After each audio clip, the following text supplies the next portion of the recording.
$5,000 an ounce. That's where gold sits right now. And everywhere you look, people are celebrating. New all-time highs. Breakout confirmed. The bull market is here. And yes, technically all of that is true. But here's the thing nobody wants to hear. $5,000 gold is not the destination. It's not even close to the destination. $5,000 gold is a symptom. It's the fever telling you the patient is sick. But the fever itself does not cure the disease. The cure requires a number so large that most people shut down when they hear it. And that number starts with a 5 and has 4 more zeros after it. Let me explain why, and I'm going to do it with nothing but arithmetic. No conspiracy, no doomsday scenarios, just a calculator, public data, and the kind of logic that central bankers use behind closed doors, but would never say on television. Before we get into the numbers, I want to frame something that most financial commentary gets completely wrong. People talk about gold like it's an investment, like it competes with stocks or bonds or real estate for your attention and your capital. That framing is fundamentally misleading. Gold is not competing for returns. Gold is competing for relevance inside a monetary architecture that was built to ignore it. And for 50 years, that architecture succeeded. Gold sat in vaults collecting dust, while paper assets multiplied across every screen on the planet. But here's the thing about architecture. When the foundation shifts, the whole building moves, and the foundation is shifting right now, visibly, measurably, in ways that anyone with a spreadsheet can verify. Hey, Ken AG here. Before we start, the standard disclaimer. Nothing in this video is financial advice. I'm not telling you to buy, sell, or hold anything. What I am doing is walking you through publicly available data, doing basic arithmetic, and sharing my analysis.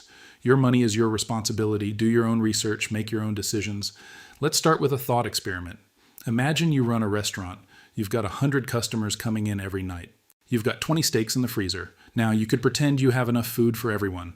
You could take reservations for all 100 people and hope that 80 of them order the pasta instead. That works for a while.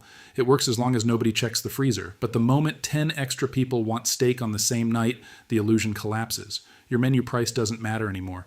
What matters is how many steaks you actually have. That's the global monetary system right now. The menu says $5,000, but the freezer tells a completely different story. Let's open the freezer. The United States holds approximately 261 million troy ounces of gold in official reserves. That number has barely changed since the Eisenhower administration. It's been the same gold, sitting in the same vaults for over 60 years. Meanwhile, the claims against those vaults have exploded. The US M2 money supply, which is just cash, checking accounts, savings accounts, and money market funds, sits at roughly $21 trillion. Not derivatives, not leveraged instruments, not shadow banking, just the plain, ordinary money that people think they have. Now, do the simplest math in the world. Take that 21 trillion and divide it by the 261 million ounces. What do you get? Just over $80,000 per ounce. That's the price gold would need to be if every dollar in the system were backed 100% by gold. Now, nobody is seriously arguing for a full gold standard. That ship sailed a long time ago. But that number tells you something critical. At $5,000 an ounce, the U.S. gold reserve covers roughly 6% of M2. 6%. Think about that. If gold is supposed to be the confidence anchor, the thing that makes people believe the system is solvent, 6% coverage is not an anchor. It's a decoration. It's a painting of an anchor hanging on the wall of a ship that's taking on water. And here's where most analysis stops. Most people look at that 6% number and say, well, we don't need full backing. 20% would be fine. And sure, at 20%, the math gives you about 16,000 per ounce. That sounds more reasonable. Sounds like a number markets could absorb over time. But this analysis makes a fundamental error. It assumes we're operating in the same financial environment that existed when 20% backing ratios were considered adequate. We are not. In the 1940s, when the Bretton Woods system was designed, global debt was a fraction of global output. Capital moved slowly. Information moved slowly. There was no algorithmic trading. There were no overnight repo markets. There were no $500 trillion in derivatives sitting on top of the real economy like a skyscraper built on a sandbox. 20% worked then because the system was smaller, slower, and simpler. Today, 20% backing is not a confidence floor. It's a speed bump. And in a crisis, speed bumps get run over. Let me put this differently. Imagine you're an insurance company. Your job is to pay claims when things go wrong. If you've only reserved 20% of your potential liabilities, you're not an insurance company. You're a prayer. You're hoping nothing bad happens. And hope is not a monetary policy. So what backing ratio actually restores confidence in a modern, hyper-financialized system? History gives us a clue. Every major monetary reset has over-anchored, not under-anchored. When confidence is shattered, you don't rebuild it with the minimum. You rebuild it with excess. You pour more concrete than you need. You build the bridge stronger than the load requires. Because the market is watching and the market remembers.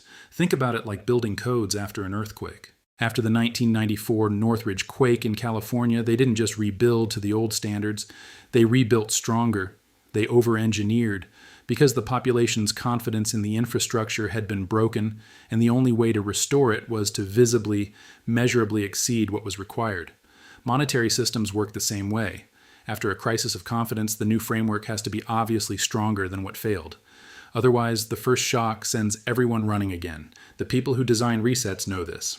They know that a 50% backing ratio signals permanence, a 20% ratio signals transition, meaning the market immediately starts asking when the next devaluation is coming. So let's use 40 to 50% as our range, not because it's perfect, but because it's historically credible. The kind of number that makes bond markets relax and currency traders stop panicking. 40% of 21 trillion is 8.4 trillion. Divide that by 261 million ounces. You get approximately $32,000 per ounce. And 50%, that's 10.5 trillion divided by 261 million ounces, roughly 40,000 per ounce.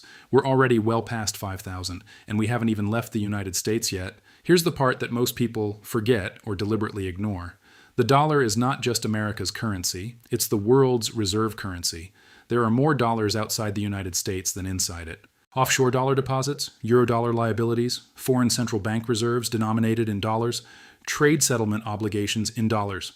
Add it all up, and the conservative estimate for total global dollar-denominated claims is somewhere between 70 and 90 trillion. Some analysts put it closer to 100.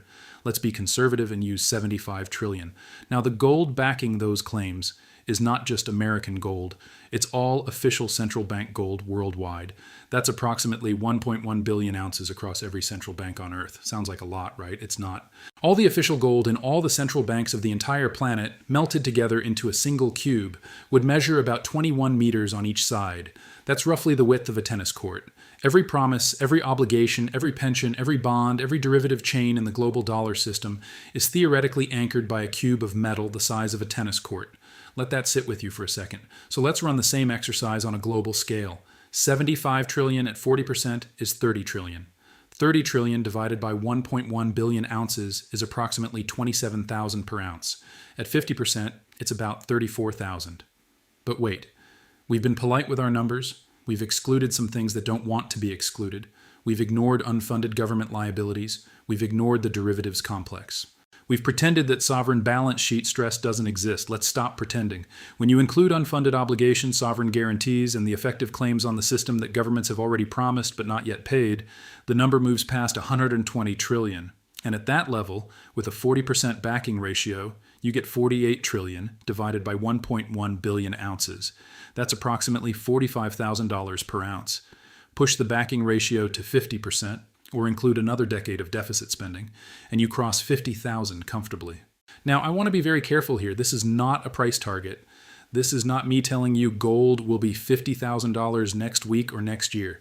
What I'm telling you is that $50,000 per ounce is not a fantasy number. It's the minimum mathematical requirement for a credible monetary reset if one becomes necessary. And the word if is doing a lot of heavy lifting in that sentence because every central bank on Earth is behaving as though that if is becoming a when.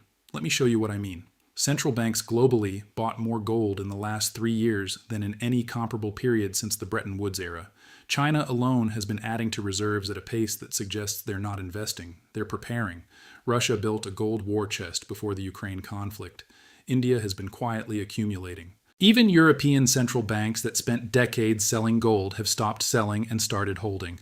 Now ask yourself a simple question. If the people who run the monetary system are buying the one asset that benefits most from a reset, what does that tell you about their expectations? Central banks don't buy gold for returns. Gold doesn't pay interest. It doesn't generate cash flow. They buy it for one reason only: insurance against the failure of the system they manage. When your fire department starts buying extra water tanks, you don't need a weather report to know something's coming. And let's be specific about the buying patterns, because the details matter. These central banks are not buying gold through ETFs. They're not buying futures contracts. They're not buying paper representations of gold that sit on a server somewhere in New Jersey. They're buying physical metal and shipping it home. China is bringing gold into the mainland through Shanghai. India has been importing record tonnage. Countries that previously stored their gold in London and New York are repatriating it. Germany did this in 2013. The Netherlands did it quietly. Hungary, Poland, and others have followed. Why does the form of ownership matter? Because it tells you about the level of trust in the system. When you store your gold in someone else's vault, you trust the system. When you bring it home, you trust yourself. Central banks are choosing to trust themselves. They are physically separating their reserves from the jurisdictions that control the reserve currency. That's not diversification, that's preparation. There's a phrase in game theory called revealed preference. It means you shouldn't listen to what people say. You should watch what they do. Central bank governors give speeches about the strength of the dollar, the stability of the financial system, and the importance of cooperation. And then they go home and buy more gold. Their words say confidence. Their actions say insurance. I'll take the actions every time. And here's the insight that ties everything together. Gold doesn't reprice gradually. It reprices in jumps. Look at history. In 1934, gold didn't drift upward. It was revalued overnight from $20.67 to $35. That's a 69% revaluation in a single policy decision. The metal didn't change. The measuring stick changed. In 1971, the same thing happened in reverse. Nixon closed the gold window, and within a decade, gold went from $35 to $850. Not because gold suddenly became more valuable, but because the dollar was finally allowed to reflect its true diminished purchasing power. The price didn't rise, the unit shrank. That's what a repricing event looks like. It doesn't come with a warning bell. It doesn't come with a CNN chyron saying gold reset in progress. It comes as a policy announcement. It comes as a Sunday night press conference. It comes as a memo from the Treasury that changes one number on one line of one spreadsheet.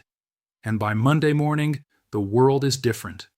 And this is the part that makes the $5,000 price so misleading. People look at $5,000 and think they've already missed the move.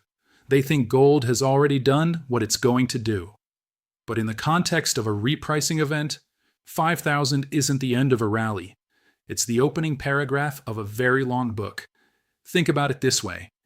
If gold were to move from $5,000 to $50,000, that's a tenfold increase.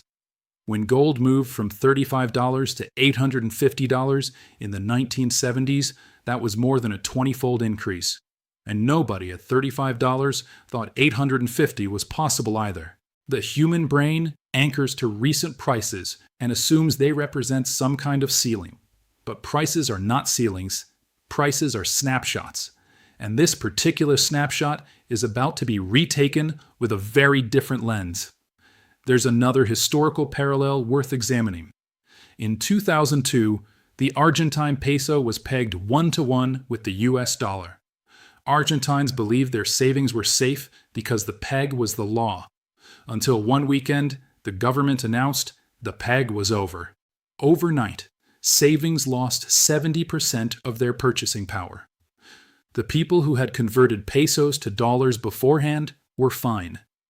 The people who had bought gold beforehand were more than fine.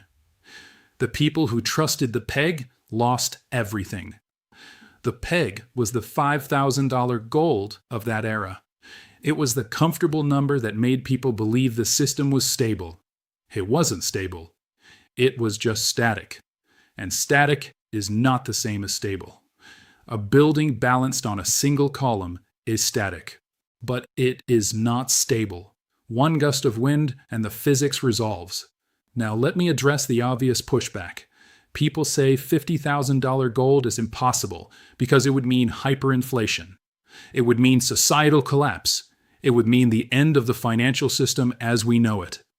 But that's exactly backward. $50,000 gold is not a symptom of collapse. It's the cure for collapse. It's the number that allows governments to honestly reconcile their balance sheets without defaulting on their obligations. Think of it this way. Right now, the United States government has made promises it cannot keep at current price levels. Social Security, Medicare, defense commitments, debt service, and so on. The gap between what's been promised and what can be delivered grows every year. There are only 3 ways to close that gap. You can default, which is politically impossible. You can cut spending, which is politically suicidal. Or you can change the unit of measurement so the promises become payable in cheaper dollars. Option 3 is what every government in history has chosen. Every single one. And option 3 requires gold to reprice dramatically, because gold is the reference point that tells you how much the unit has changed. At $5,000 per ounce, the unit hasn't changed enough. The promises are still underwater. The math still doesn't balance. $5,000 gold tells you the system is under stress, but it doesn't resolve the stress. It's the equivalent of taking aspirin for a broken leg. You feel slightly better, but the bone is still fractured. Now let me bring this closer to something tangible. Think about your savings account. Right now, it says a number on the screen. Let's say it says $100,000. You feel good about that number. It represents years of work, discipline, and sacrifice. But what does that number actually buy? If gold reprices to $50,000 per ounce and currencies adjust accordingly, that $100,000 doesn't disappear. The number stays the same, but its purchasing power shrinks relative to real assets. This is the cruelest trick in monetary history. Your bank statement never shows a loss. The number on your screen stays the same, or even goes up slightly because of interest. But the things you can buy with that number get smaller. The house gets further away. The retirement gets more expensive. The grocery bill creeps higher. Nobody took your money. They just changed what money means. This is financial repression, and it's not a conspiracy theory, it's official policy. When governments need to reduce their debt burden without technically defaulting, they hold interest rates below inflation. Your savings slowly evaporate. Your purchasing power bleeds out 1% at a time. And by the time most people notice, a decade has passed, and their real wealth has been cut in half while their account balance looks fine. Gold is the mirror that reflects this process honestly. That's why governments don't like it. It's not that gold does anything magical, it's that gold refuses to lie. When the currency is being debased, gold's price in that currency rises, not because gold is gaining value, but because the currency is losing it.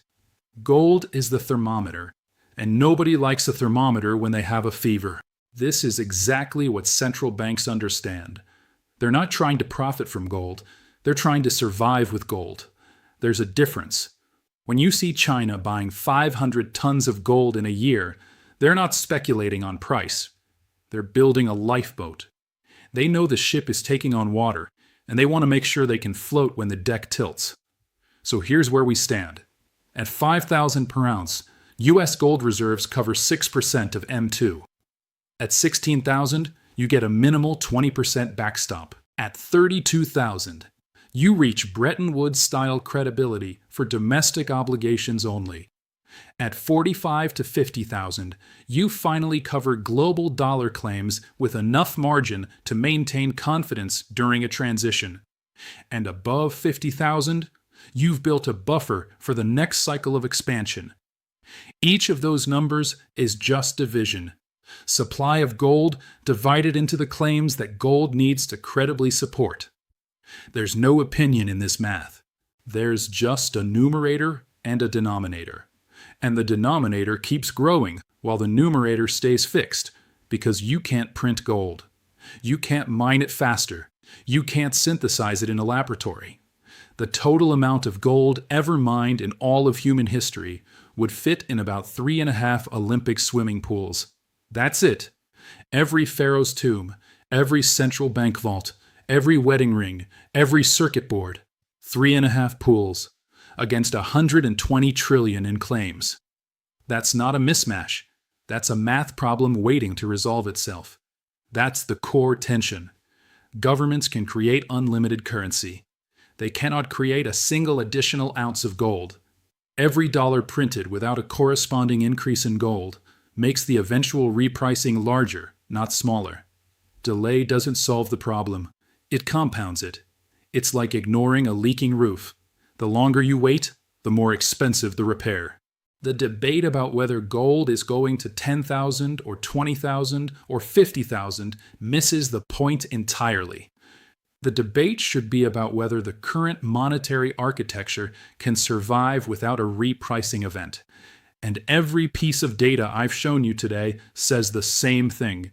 The architecture is overstretched. The promises exceed the collateral. The claims on the system dwarf the assets backing them. $5,000 gold doesn't fix that. It just delays the conversation. And delays have costs. Every month that passes without a reset, the deficit grows.